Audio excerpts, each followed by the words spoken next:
In 7.3, what we have to do is get a little bit more specific with how the amount that is charged in interest is determined. And the way we have to do that is we have to figure out the balance, but the balance changes.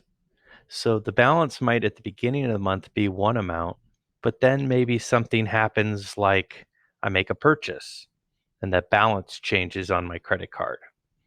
Or maybe something happens like I make a payment and so I don't owe as much. So then the question becomes, how do they decide which day to base the interest off of? And the answer is they find the average balance of the average day.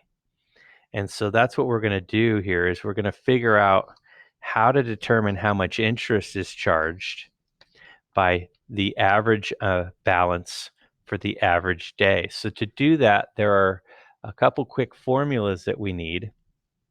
The first one is the average daily balance. To find the average daily balance, we need to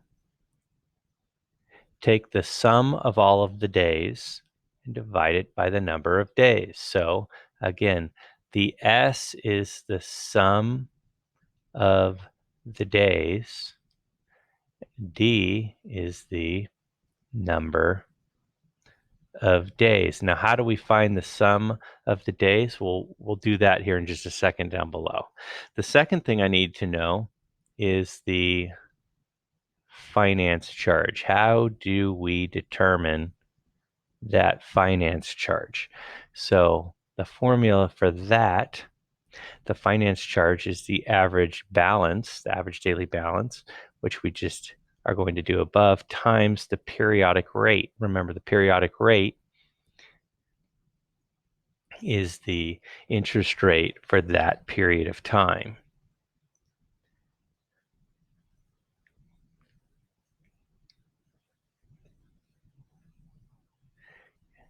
So in this case, if it was monthly, it would be the monthly rate.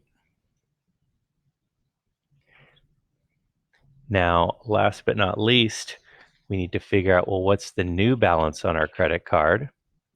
And to find the new balance on our credit card, it will be, we take the unpaid balance and we would add the finance charge. So the UB is the unpaid amount.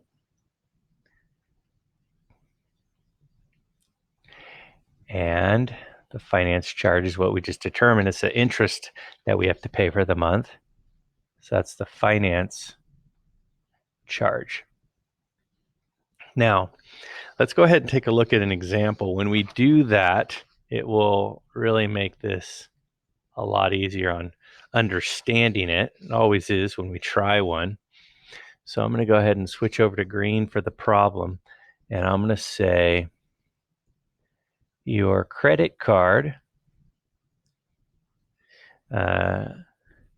rate is 1.5% per month. Okay. And I have some transactions. You make the following transactions. Okay, so the following things happen.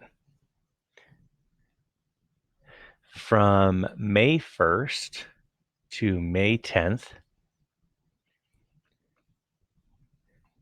your balance does not change. It stays at $385. Then on May 11th, you make a purchase of $50.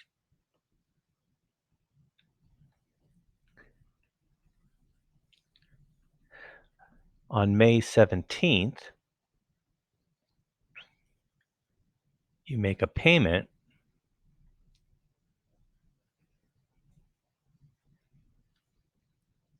of $80. And then your balance remains at $355 for the rest of the month. So I've got a couple of questions here.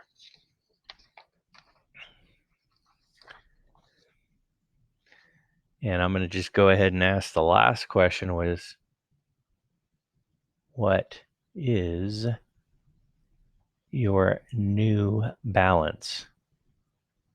Well, to find your new balance, we have to find your average daily balance. We have to find your finance charge. So let's go ahead and use our chart here. So using the chart from 5-1 to 5-10, we did not make a payment. We did not make a purchase.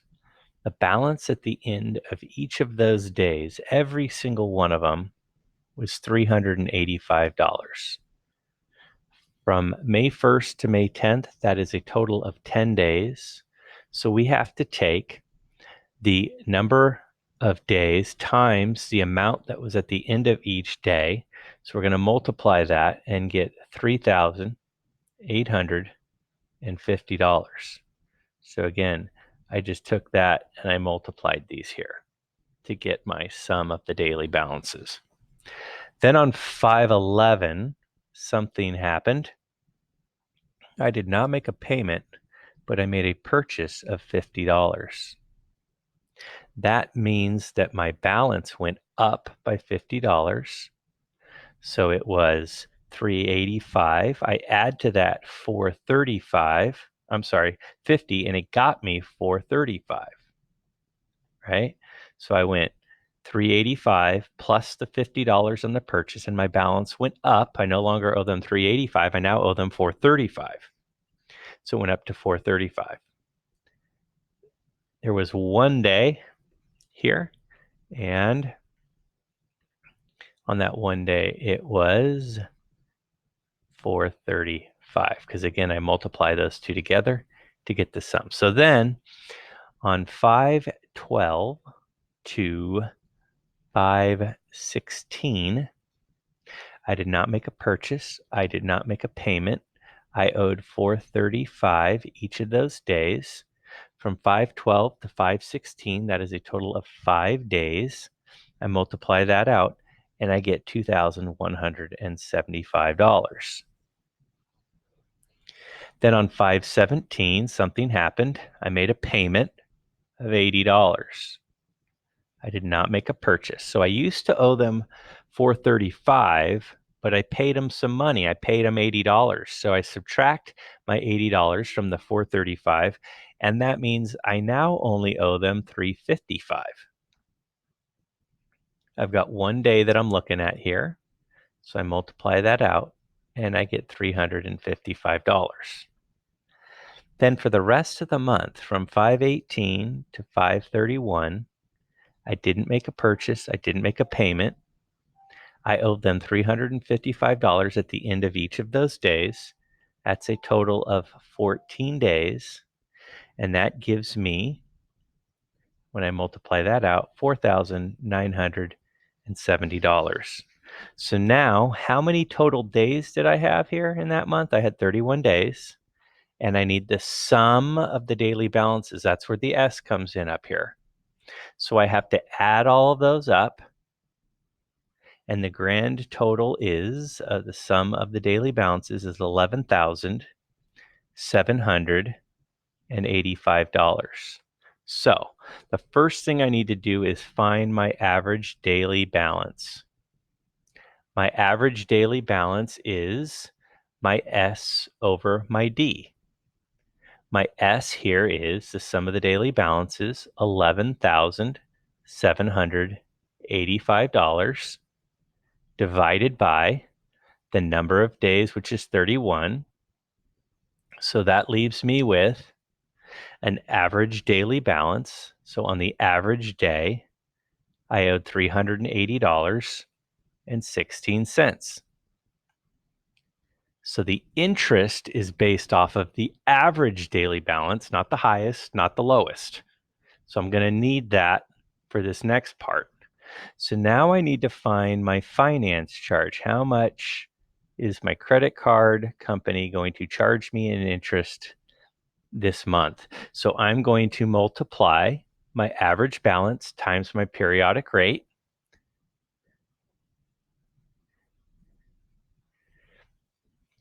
My average balance, we just said, was $380.16. The periodic rate, says right up here, is 1.5%. Written as a decimal is 0.015. I multiply those two together, and the amount that I pay in interest is $5.70 on my credit card this month. So the original question was, what is your new balance? Well, to find my new balance, I take the unpaid balance and I add the finance charge or the interest. The unpaid balance is how much money did I owe at the end of the month? Well, at the end of the month, looks like I owed $355. I'm going to add to that the amount of interest that I accumulated during the month, which is $5.70. I add those together. $360.70 is the amount of money that I owe as my new balance at the end of the month.